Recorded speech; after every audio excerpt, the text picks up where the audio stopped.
Sankrant special भोगीची भाजी. मी इथे एवढ्या भाज्या घेतलेल्या आहेत, छान धुवून निवडून घेतलेल्या आहेत. आपण आता फोडणीची तयारी करून घेऊ.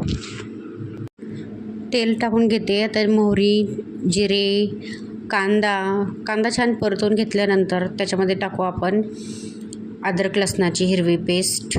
हे बघा, ते आपण छान हलवून घेऊया. आता मी टाकून घेते टमॅटो छान परतून घेऊया. तोपर्यंत तुम्ही माझ्या चॅनल लाईक करा, शेअर करा आणि सबस्क्राईब करा. मी ते हळद, धने पावडर, लाल चटणी, गरम मसाला हलवून घेते. थोडंसं पाणी टाकून घेते. हे छान तेल सुटेपर्यंत आपण हलवून घेऊया. छान याला तेल सुटलं आहे. आता मी छान हिरव्या भाज्या टाकून घेते सगळ्या. आता बटाटा, वांगं सगळं टाकून घेते. आता मी याच्यामध्ये तीळ टाकून घेते महत्त्वाचे. आता मी याच्यामध्ये मीठ टाकून घेते चवीनुसार. त्यामध्ये थोडंसं आपण हलवून पाणी टाकून घेऊया. हे पण